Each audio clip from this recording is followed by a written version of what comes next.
Sekarang kita akan memotret tentang bagaimana khalifah muslimin. Karena perlu dipahami bahwa muslim negeri ini sekalipun tidak terpisah dari muslim manapun. Kalau antum baca sejarah muslim di negeri ini, tidak terpisah dari negeri manapun. Jadi kalau dibatasi, dikotakkan, ini muslim Indonesia, ini muslim Malaysia, ini muslim, enggak ada Pak. Ini muslim Arab gitu ya. Sejak kapan Islam dipecah-pecah begitu? Dari dulu, bahkan negeri jauh ini kan negeri jauh dari pusat-pusat peradaban dunia. Karena pusat peradaban Islam dulu berpusat di Jazirah Arab, atau masuk ke wilayah Afrika, atau masuk ke wilayah Irak sana, atau sampai ke ujung Eropa sana. Itu pusat-pusat peradaban dulu. Itu muslimin di negeri ini tidak terpisah dari semua percaturan dunia itu.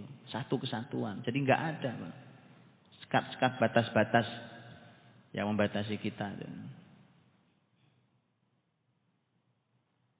Ini semua karena inilah dulu yang diajarkan oleh para sahabat Nabi Sallallahu Alaihi Wasallam. Nah, sebagai potretnya hari ini saya diminta bicara tentang Khalifah Umar radhiyallahu anhu dan bagaimana potret masyarakatnya. Mari kita belajar dan itu indahnya luar biasa. Sebelum Umar radhiyallahu anhu, Abu Bakar As-Siddiq radhiyallahu anhu kan memimpin, walau tidak lama, hanya 2,5 tahun kurang lebih. Setelah Rasul wafat tahun 11 Hijriah, Abu Bakar memimpin. Abu Bakar As-Siddiq radhiyallahu anhu disebutkan karena lihat ini, sahabat-sahabat Nabi yang luar biasa mulia, didikan Nabi itu, begitu Rasul wafat, ya yang ngurus negara ya mereka itu. Jadi bagi-bagi antara mereka. Jadi sebenarnya bagi-bagi kekuasaan itu dari dulu juga terjadi di sahabat. Jadi tetap ada bedanya. Kalau yang dulu para sahabat itu adalah bagi-bagi tugas dan tanggung jawab. Kalau hari ini istilah bagi kekuasaan itu bagi-bagi kue. Itu bedanya. Bagi-bagi proyek itu bedanya. Oh, dulu enggak Pak. Dulu itu mereka bagi-bagi kekuasaan itu artinya bagi-bagi tanggung jawab. Maka ketika Abu Bakar naik jadi khalifah, orang terbaik setelah Rasul Shallallahu Alaihi Wasallam, Abu Bakar radhiyallahu anhu, ia memilih sahabat-sahabat terbaik yang didikan Rasul itu. Nah, Umar posisinya adalah diposisikan dengan posisi yang tepat. Dan ini memang kelebihan para sahabat ini belajar ke Rasul tentang ketepatan memilih orang. Dan mereka tidak kompromi sama sekali dalam memilih pemimpin itu. Ya, karena kita pakai deal-dealan itu yang rumit. Abu Bakar radhiyallahu anhu mengangkat umpamanya sahabat mulia Abu Ubaidah bin Al-Jarrah radhiyallahu anhu. Abu Ubaidah itu oleh Nabi Muhammad disebut sebagai amin hadhil ummah. Orang paling amanah di umat ini itu Abu Ubaidah radhiyallahu anhu. Abu Ubaidah karena disebut orang paling amanah. Jabatan apa yang paling pas untuk beliau? Kalau orang paling amanah itu paling pas jabatan apa? Urusan keuangan. Makanya Khalifah Abu Bakar radhiyallahu anhu ketika Abu Bakar dibaiat menjadi khalifah, Abu Ubaidah diangkat sebagai kementerian keuangan kalau hari ini. Kekayaan negara, keuangan. Karena amin hadhil ummah, orang paling amanah kata Nabi. Maka posisinya harus di situ. Kalau Umar apa posisinya? Umar radhiyallahu anhu oleh Nabi itu berkali-kali Nabi menyebut tentang betapa istimewanya ilmu Umar. Kalau orang ilmunya tinggi, jabatannya apa posisinya? Ada yang tahu? Kalau orang ilmunya paling tinggi dalam Islam, ilmu syar'inya tinggi sekali, posisinya apa? Hah? Pasti antum nggak kebayang. Apa? Ini saking rusaknya zaman ini, Pak. Antum mungkin tahu. Saking rusaknya zaman ini sampai nggak kebayang. Orang kalau ilmu syar'inya tinggi sekali, di mana posisi jabatan kalau dia menjabat di negara? Hah? Nah. Iya kan? Antum nggak tahu betapa rusaknya negeri hari ini tuh di dunia. Saking karena itu nggak ada tempatnya hari ini. Umar, karena sepanjang sejarah Islam, orang dengan ilmu yang tinggi itu oleh negara pasti diminta untuk menjadi qadhi. Qadhi itu hakim. Hakim itu bukan kuliah lulus kemudian jadi hakim. Enggak gitu kalau dalam Islam, Pak. Enggak begitu. Makanya kenapa rusak? Keadilan rusak. Gitu. Wong akhirnya sekarang hakim menghakimi hakim. Kenapa rusak? Kan tadi, Pak. Bukan orang lulus kuliah kemudian habis itu jadi hakim. Enggak begitu. Dalam Islam itu enggak begitu. Makanya dulu negara kalau ada orang pintar betul, seperti Imam Abu Hanifah, Imam Malik, Imam Syafi'i, itu mesti diuber-uber negara untuk jadi qadhi. Pilihannya nanti ulama ada yang mau, ada yang enggak mau. Ada yang wah saya enggak berani saya. Itu kerjaan berat gitu. Sampai begitu, sampai negara memaksa, ada yang dipaksa. Sampai ada yang enggak mau dihukum oleh negara, harus mau sampai dihukum, Pak. Antum pernah lihat begitu? Ada zaman kayak gitu pernah? Orang dikasih jabatan, enggak mau, dipaksa sampai dihukum supaya mau jadi pejabat. Ada yang gitu di negara ini ada? Di mana adanya? Atau orang-orang rakus dengan kepemimpinan hari itu. Rusak, Pak. Antum lihat zaman ini. Dan zaman itu bisa kembali. Asal anak-anak muda kita ini dididik dengan cara benar, Pak. Kembali zamannya. Jangan kayak saya, kayak bapak ibu yang begini belajar. Jangan. Anak-anak ini harus belajar dengan cara beda. Kalau sama ya kayak kita ini zaman nasibnya kayak gini. Enggak berubah, Pak. Ya kita coba zaman kita nih, begini. Mereka harus didik dengan cara yang berbeda. Mengubah zaman itu. Posisi Umar sebagai hakim tertinggi. Kita jadi kayak Mahkamah Agung itu. Nanti ada jabatan dimulai di masa alim besar murid Imam Abu Hanifah, Abu Yusuf, yang dikenal orang pertama yang memiliki jabatan namanya Qadhi Qudah. Qadhi Qudah itu hari ini kurang lebih posisinya seperti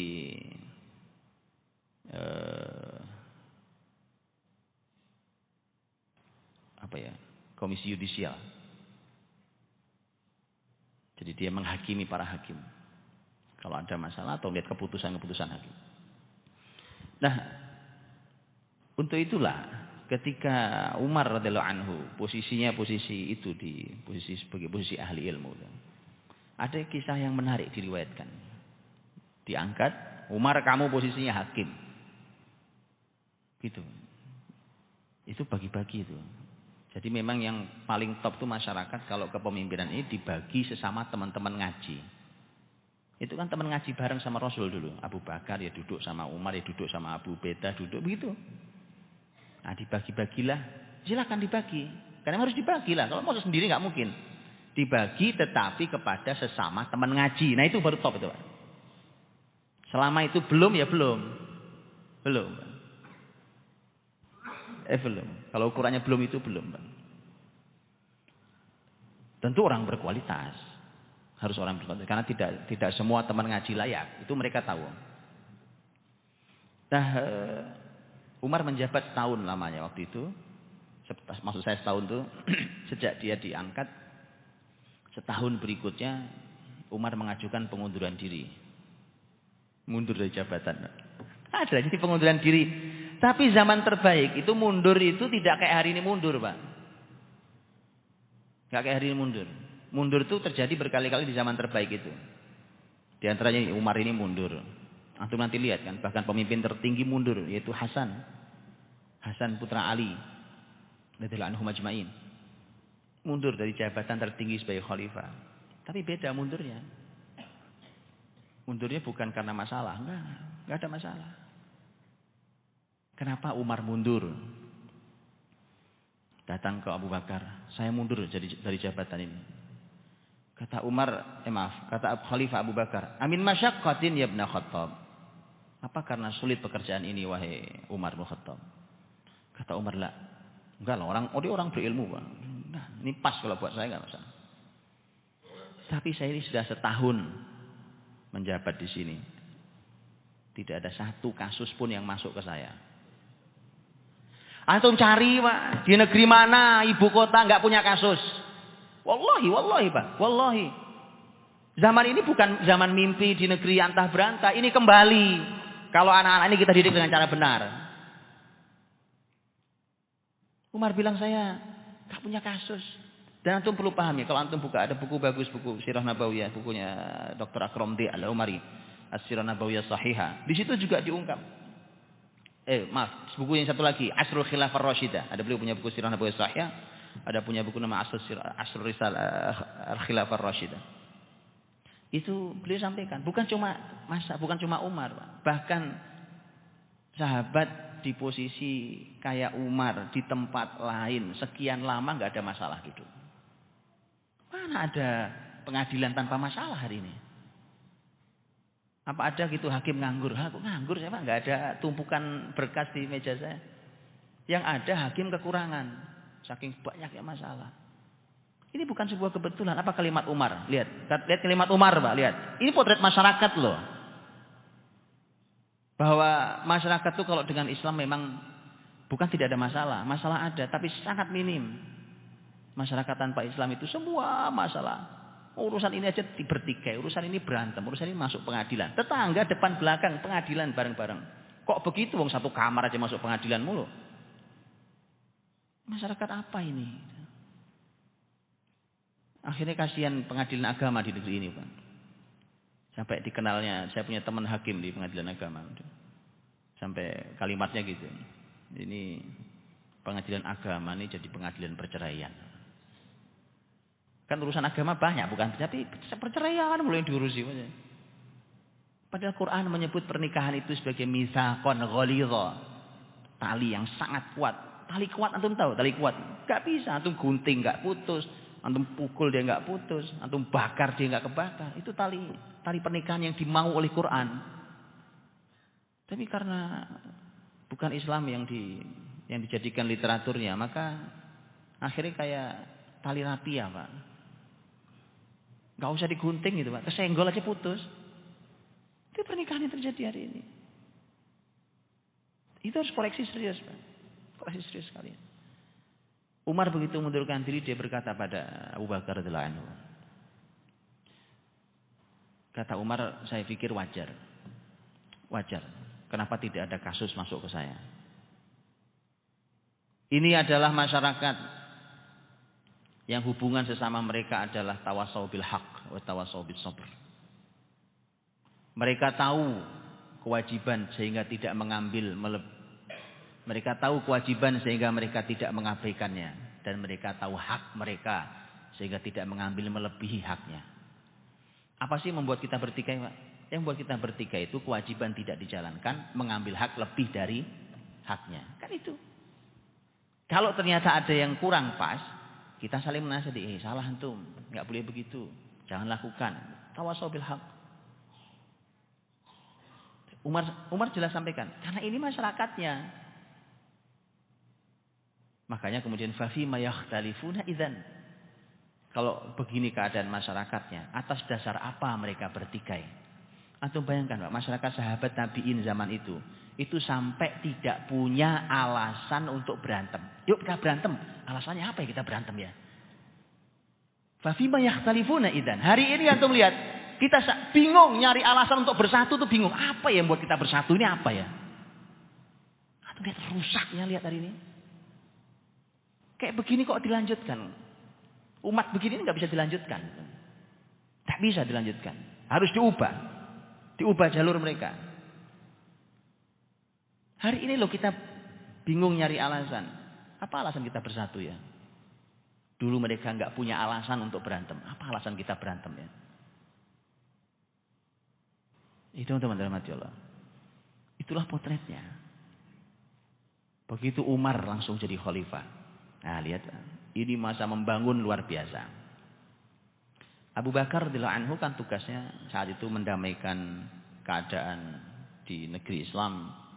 Banyak masyarakat murtad dimasukkan, diberikan penyadaran yang nggak bisa diperangi sampai mereka kembali, ada yang taubat, ada yang mati kafir dan seterusnya. Yang jelas damai, negeri damai gitu. Kalau urusannya akidah begitu, Pak. Jadi jangan salah menempatkan. Kalau akidah itu sampai mengganggu muslimin, begitu negeri bertindak itu. Bukan didiamkan. Ini urusannya akidah orang. Ya kan? Masya Allah, muslimin itu kalau urusan cuma bagi-bagi tanah aja, Pak.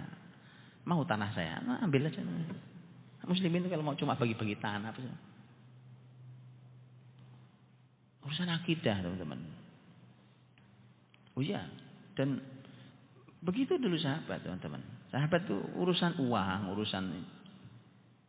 itu Abdullah bin Zubair, anaknya Zubair bin Awam. Ini orang top dua-duanya. Bapak anak luar biasa. Itu bayangkan, itu pernah salah ngelihat catatan bapaknya. Datang dia ke Abdullah bin Ja'far. Nagih hutang. Karena bapaknya Zubair meninggal dan meninggalkan buku catatan. Catatan utang. Ya harus dibayar. Zubair orang kaya. Utangnya berbanyak. Berkisah sendiri. Kenapa dia punya utang padahal orang berada. Datang ke Abdullah bin Ja'far kemudian mengatakan, kamu punya utang sama bapak saya. Sekian ratus ribu. Dibayar sama Abdullah. Yaudah, Abdullah bin Ja'far. Begitu sampai rumah dia buka lagi catatan bapaknya. Salah lihat saya. Ternyata yang punya utang itu bapak saya. Bukan kamu. Kebalik. Datang lagi. Maaf salah. Kata Abdullah bin Ja'far. Enggak apa-apa. Sudah saya ikhlaskan uang itu untuk antum. Tadi saya bilang teman-teman. Kalau urusannya cuma bagi-bagi harta gitu. Simpel buat muslimin tuh. Bukan kecil loh uangnya Pak. Boleh kita hitung kalau mau kita hitung sekarang. Berapa uang yang diikhlaskan dengan segampang itu. Subhanallah. Tapi ini urusannya akidah. Urusan tauhid seorang. Apakah dia masih muslim atau sudah murtad. Itu enggak mudah. Makanya kalau negara ini bermain-main dengan aliran sesat. Pasti kisruh masyarakat. Karena yang muslim tidak pernah rela. Tuan rumah ini enggak pernah rela. Apa ada yang rela? Bahkan yang mengatakan Islam moderat. Apa dia rela? Anaknya masuk kafir, agama kafir. Enggak rela juga dia. Coba kalau kabarnya tanya siapapun. Antum berislam itu jangan fanatik amat. Ya kan? Toh agama itu sama saja. Ya sudah, sekali-kali lah kan. Seminggu Islam, seminggu Kristen, seminggu Hindu, seminggu Buddha. Begitu kalau mau semua agama sama. Ya kan? Apa perlu kita doakan anaknya juga macam-macam gitu. Anak pertama Kristen, anak kedua Hindu, anak kedua begitu. Ada yang rela begitu kan ya? Gak ada yang rela Pak sebenarnya. Makanya kalau urusan akidah itu begitu. Makanya negara harus tahu. Karena ini negerinya negeri muslimin. Maka mereka ketika ada yang mengganggu akidah. Negara harus bertindak. Bukan malah muslimin yang ditekan terus. Mereka harus bertindak. Karena yang besar ini ketika mereka tadi ya. Tidak ridho itu masalah. Nah, Khalifah Umar radhiyallahu anhu itu masanya sudah masa nyaman. Sudah beres 2,5 tahun di masa Abu Bakar radhiyallahu anhu dan sudah nyaman. Kalau sudah nyaman baru bisa bangun. Kalau kisruh terus kapan bangunnya? Baru berpikir membangun. Umar membangun dari mulai sistem negara sampai sistem masyarakatnya dengan terus menjadikan pemimpin tertingginya adalah wahyu. Maka Umar membangun. Lihat salah satu khutbahnya Umar radhiyallahu anhu. Lihat salah satu khutbahnya. Dan ini nanti menunjukkan bagaimana Umar mempersilahkan masyarakatnya. Memberi ruang sedemikian luar biasa. Kata Umar, lihat. Saya mengamati Islam. Dan saya lihat Islam itu berdiri di atas 5 hal. Siapa yang menjaganya sungguh telah menjaga Islam. Siapa yang merusaknya sungguh telah merusak Islam. Kalau saya menegakkan semuanya, maka bantu saya. Taati saya, kata Umar. Tapi kalau ada satu saja yang saya langgar, walau hanya seujung rambut, maka kalian tidak perlu taat sama saya. Lihat pertaruhannya, lihat Pak. Saya pemimpin kalian. Tapi kalau saya melanggar 1 dari 5, kalian gak perlu taat sama saya. Ada begitu pemimpin beri taruhan gitu Pak. Taruhan sama saya, yuk. Kalau saya melanggar, Satu saja, nggak usah satu. Kalimatnya bukan satu. Kalau saya melanggar rambut yang ditarik dari adonan, tuh tahu adonan ini? Adonan apa tepung itu? Ada rambut, antum tarik. Segitu saja saya melanggar. Kecil segitu saya melanggar. Kalian nggak perlu taat sama saya. Taruhannya. Satu kata Umar. Saya amati betul masalah harta negara. Saya tidak akan mengambil dan membagikan kecuali sesuai syariat ini. Jadi itu taruhan. Anda boleh lihat. Kalau melanggar sedikit saja, nggak perlu taat sama saya. Sampai begitu, ya kan? Boleh taruhan begitu boleh itu ya kalau pemimpin yang kedua kata Umar. Muhajirin itu, sahabat-sahabat muhajirin Mekah dulu. Orang-orang muhajirin itulah orang-orang yang paling berjasa. Saya akan berikan hak mereka semua. Saya berikan hak mereka. Karena mereka orang-orang yang dipuji oleh Allah dan Rasulnya. Yang ketiga kata Umar, orang-orang Ansor. Orang-orang Ansor itu orang-orang asli Madinah, orang-orang Madinah. Yang merekalah yang dulu menolong Rasul Shallallahu Alaihi Wasallam. Saya akan berikan hak mereka. Kemudian yang keempat, kata Umar, Arab. Karena merekalah aslul Islam. Merekalah masyarakat pertama yang diberikan Allah amanah Islam ini. Saya akan tetapkan mereka di tempat masing-masing. Dan saya akan berikan hak mereka. Dan yang kelima, ahlu zimmah. Orang-orang kafir yang tinggal bersama kita. Hidup damai bersama kita. Saya akan lindungi mereka, saya akan jaga mereka, saya akan berikan hak mereka. Lihat tuh Pak, itu masyarakatnya. Potret yang oleh Umar dibuat. Nah, kenapa begini? Karena ini urutan. Jadi masyarakat Muslim itu masyarakat yang tidak sama Pak. Antar kita itu nggak sama. Ada jenjangnya, ada derajatnya. Umar radhiyallahu anhu pernah mengingatkan Abu Musa al-Asy'ari. Abu Musa itu orang yang lembut banget. Orang Yaman. Orang Yaman, Masya Allah. Orang Yaman oleh Nabi disebut sebagai araqqun nasi af'idatan. Orang yang paling lembut hatinya. Al-imanu yamani wal hikmah yamaniyah. Iman itu dari Yaman, hikmah juga dari Yaman. Itu kalimat Rasul pujian untuk Yaman. Abu Musa al-Asy'ari orang dari Yaman. Pak. Orang yang lembut. Dan suaranya indah seperti suara Dawud alaihissalam. Nabi Dawud alaihissalam. Karena orang yang lembut, Pak. Maka dia dengan masyarakat itu siapa aja lah gitu ya. Dengan siapa aja. Bagus, bagus. Abu Musa waktu itu memimpin kota Basrah, Irak.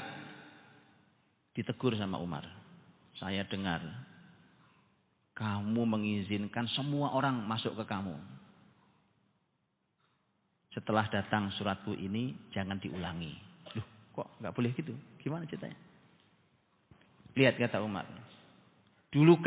Dahulukan mereka-mereka yang punya takwa, agama, punya iman, punya kekuatan, punya kemuliaan. Dulukan mereka.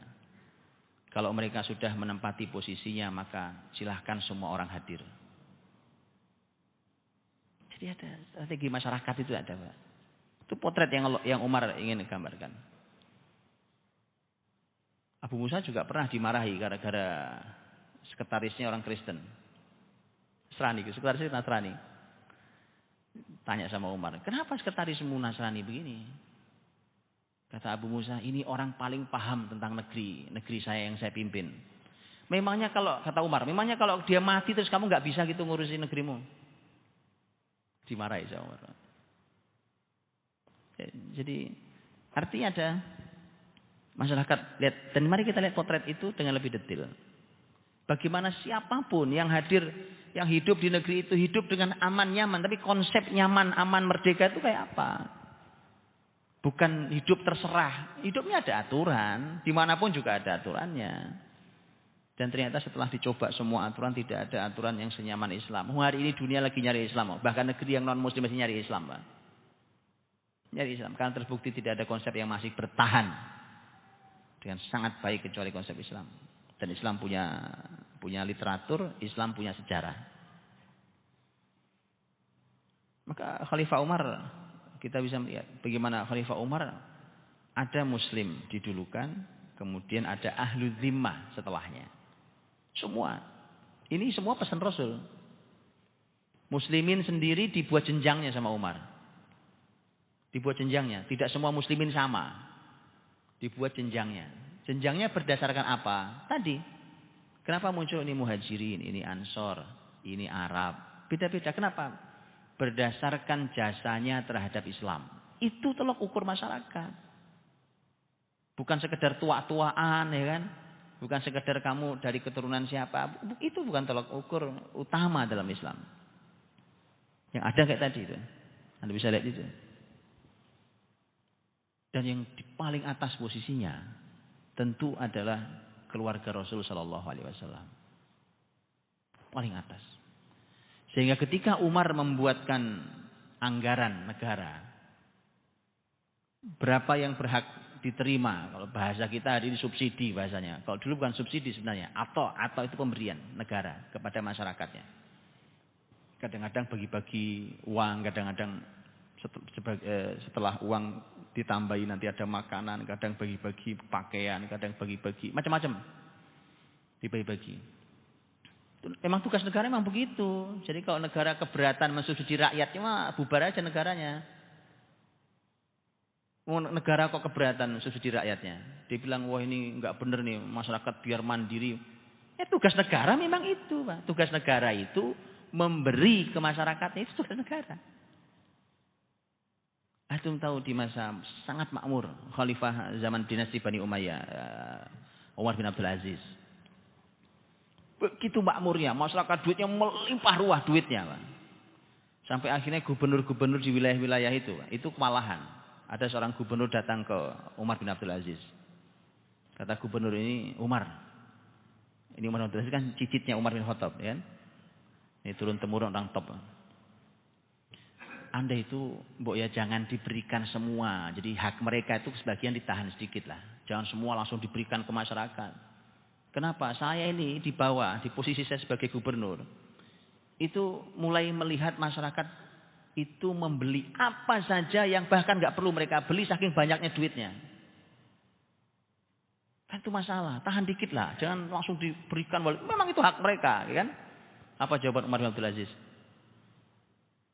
Jawabannya, adapun memberi mereka memang tugas saya. Itu tugas negara, saya pemimpinnya. Itu tugas saya memang ngasih ke masyarakat. Adapun memperbaiki akhlak mereka tadi supaya mereka nggak membeli apa saja, itu tugas kamu. Begitu kan? Tugas saya memang memberi semua. Tugas kamu lah mengajari masyarakat itu. Begitu, memang negara tugasnya itu. Jadi kalau antum sifat dalam hatinya masih banyak minta daripada memberi, saya sarankan jangan jadi pemimpin, Pak. Betulan. Kalau sifat dirinya masih banyak minta, bukan banyak memberi, jangan jadi pemimpin. Nanti antum susah pertanggungjawaban dunia akhiratnya. Pemimpin itu memberi, melayani. Itu pemimpin. Karenanya Khalifah Umar radhiyallahu anhu, beliau ketika muslimin tadi, nomor satu beliau memetakan muslimin itu. Nomor satu adalah keluarga Nabi SAW. Kata beliau, siapa yang paling berhak? Oh kita ini semua ini karena Nabi. Siapa yang paling berhak? Nabi, keluarganya. Antum tahu, suatu hari negara itu bagi-bagi pakaian, kain. Dibagi ke masyarakatnya, semua berhak. Umar itu ada yang ganjal di hatinya. Kata Umar. Dia mengganjal hatinya tentang dua manusia mulia sekali. Sangat dibanggakan Nabi, sangat dicintai Nabi. Dua pemimpin pemuda di surga. Hasan dan Husain radhiyallahu anhuma. Umar tuh ganjal dengan dua pemuda itu. Karena menurut Umar semua kain pakaian yang dibagi itu nggak ada yang pantas buat dua manusia mulia ini. Akhirnya apa yang dilakukan? Umar mesen kain, Pak. Gak jauh dari Yaman. Datangkan kain yang bagus dari Yaman. Kedua. Begitu didatangkan, diberikan pada Hasan dan Husain. Baru Umar nafas lega. Kata Umar, al-an tatibu nafsi. Sekarang lega hati saya. Ini baru pantas untuk dua orang mulia ini. Segitunya Pak, penghormatan khalifah itu sampai segitunya pada keluarga Rasul. Anaknya sendiri, Abdullah bin Umar. Waktu tadi, penentuan pemberian negara. Berapa jumlah pemberian negara dalam setahun ke masyarakat. Itu ada catatannya. Anaknya sendiri Abdullah bin Umar. Waktu itu dicatat lebih kecil dibandingkan seseorang yang lain. Nanya nih, kok saya lebih sedikit, kok Abdullah bin Umar lebih sedikit? Kan sama-sama, posisinya sama-sama hijrah dari Mekah. Kan hijrah dari Mekah kan? Kenapa enggak disamakan wahai Umar? Kata Umar lain, Abdullah dulu hijrah saya yang bawa, enggak hijrah sendiri dia. Jatahnya lebih sedikit ya, enggak boleh banyak-banyak. Itu anaknya sendiri, Pak. Jadi dia buatkan jenjangnya. Sampai masyarakat pokoknya. Dan artinya mereka berhak untuk menikmati negeri itu. Nah begitulah. Sampai kemudian nanti di jenjang yang paling bawah tadi itu. Bahkan masyarakat kafir di negeri muslim. Boleh, bebas. Mereka mau berdagang boleh, mereka mau punya usaha boleh, mereka mau ini itu boleh, mereka mau beribadah boleh. Mereka punya tempat ibadah loh. Kalau ibadah di mana kalau nggak di tempat ibadah? Otomatis mereka punya tempat ibadah. Makanya sebenarnya hari ini yang menolak Islam hanya karena mengatakan bahwa Islam ini baju yang kesempitan. Karena negeri ini negeri yang beragam dalam Bhinneka Tunggal Ika. Itu karena tidak paham syariat Islam. Dipikir kalau negeri ini negeri Islam begitu, kemudian orang lain nggak ada tempatnya. Justru yang paling menjaga keberadaan non-muslim itu muslimin, Bang. Wallahi, Bang. Itu di sepanjang sejarah Islam sampai di negeri ini. Tadi saya sudah katakan. Bagaimana muslimin melindungi. Kenapa? Karena itu pesan Rasul kita. Sampai Nabi katakan, itu ahlul zimmah, orang kafir yang ada di bawah muslimin, yang damai, mau hidup dengan kalian damai. Tugasnya nanti mereka hanya bayar jizyah. Dan itu mereka harus dilindungi aman, dilindungi nyaman, kehidupannya, keluarganya, agamanya, bahkan usaha kehidupannya, dilindungi dengan aman dan nyaman. Itu tugas Nabi yang nitip tugas itu ke semua pemimpin setelahnya. Kata Nabi, siapa yang menzolimi mereka nanti berhadapan dengan aku di akhirat. Antum tahu? Nabi membela ahlul zimmah. Makanya pemimpin-pemimpin Islam itu sangat menjaga hak non-muslim. Maka tadi saya bilang, kalau ada orang yang merasa kayaknya kalau Islam yang negeri ini jadi negeri Islam sepertinya menjadi negeri yang sempit, itu karena tidak paham Islam. Tolong diajari. Tolong diajari. Mereka berarti tidak paham Islam. Dan begitu.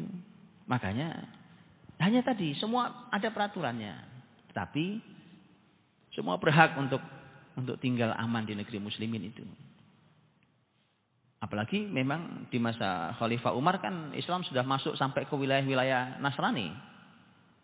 Karena kita tahu di negeri Syam wilayah Nasrani, masuk ke Mesir wilayah Nasrani. Sampai sekarang mereka masyarakat Kristen Ortodoks zaman dulu. Muslimin masuk ke sana, bukan menghancur leburkan, membumi, hanguskan, kemudian memperbudak, gak ada. Dan konsep Umar begitu. Lihat ketika Amr bin As radhiyallahu anhu jadi pemimpin di Mesir. Kemudian anaknya Amr bin As kemudian disebutkan mukul anak Mesir yang agamanya Nasrani. Begitu orang tuanya ngadu ke Madinah pada Khalifah Umar, panggil tuh anak bawa sini, sekalian bapaknya. Bapaknya nggak salah, Pak. Ulah anaknya. Kata Umar nggak apa-apa, dua-duanya panggil sini. Panggil datang. Diapain kamu? Ini orang non-muslim loh, Pak. Non-muslim, nggak boleh hidup damai bersama kita, nggak bisa. Mereka dizolimi itu nggak boleh. Diapain? Dipukul. Pukul balik. Saya saksinya. Saya saksikan. Pukul. Dipukul sama dengan kamu dipukul. Dipukul, Pak. Begitu dipukul Umar mengatakan, "Sudah cukup? Sudah. Sudah kau balas? Sudah. Sebenarnya kalau kau pukul juga bapaknya saya ridho. Bapaknya sekali kau pukul sekali enggak apa-apa." Kemudian Umar mengeluarkan kalimat abadi. Lihat kalimat abadi. Matasta'badtumun nasa wa qad waladathum ummahatuhum ahrara. Sejak kapan kalian perbudak manusia? Dulu ibu mereka melahirkan dalam keadaan merdeka. Tak boleh itu. Lahirkan semua kita merdeka. Kemudian kalian tindas orang tiba-tiba. Gak ada. Gak ada tempatnya di negeri muslim itu. Bahkan muslim kepada kafir sekali Pak. Hanya tadi ada peraturannya. Di antara peraturan pokoknya harus bayar jizyah apa. Bayar jizyah itu tidak mencekik Pak. Beda. Jizyah itu tidak bisa disamakan dengan pajak. Orang kafir tinggal di negeri Islam itu dia bayar jizyah. Tapi jizyahnya nggak besar, bahkan disesuaikan. Nanti para ulama menyebutkan ada beberapa perbedaan dalam mazhab, tetapi beberapa mazhab menyampaikan bahwa jizyah itu ada dua jenis. Ada yang berdasarkan kesepakatan awal, ada yang berdasarkan kemampuan. Berdasarkan kesepakatan awal ya dulu kesepakatan janji awalnya berapa Anda siap bayar jizyah waktu gabung ke kita. Nah, yang kedua adalah berapa kesepakatan kita. Berapa kemampuan Anda. Kaya, miskin, semua berapa? Antum tahu? 1795. Belum jauh dari kita kan? Dibandingkan zaman Rasul tadi saya ngomong sama 1795. George Washington. Antum tahu George Washington? Siapa? Presiden pertama Amerika. Tanda tangan, Pak. Masih ada bukti tanda tangannya lembar. Tanda tangan siap bayar jizyah ke khilafah Turki Utsmani. 1795. Belum lama Pak. Pilihannya Amerika sekarang mau masuk Islam atau kita suruh bayar jizyah lagi. Wallahi. Antum baca kembali. 1795. Begitu ganti presiden Amerika. George Washington ganti presiden. Presidennya coba-coba Pak. Wah ini kita nggak mau kayak begini, ya kan? Coba-coba. Bahkan dia ngirim pasukan angkatan laut besar mau nyerang Libya, wilayah kekuasaan Turki Utsmani, karena mereka bayarnya lewat Libya, pemimpin Turki Utsmani di Libya. Habis dihajar muslimin tuh Pak angkatan laut Amerika. Habis. Mereka nyerang muslimin tuh. Akhirnya mereka harus membayar lebih besar lagi. Gara-gara ulah sendiri. Coba kita berdamai kan. Jadi belum lama Pak. Belum lama itu. Itu Islam.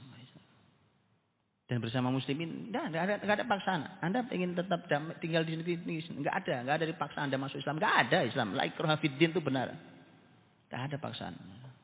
Ya.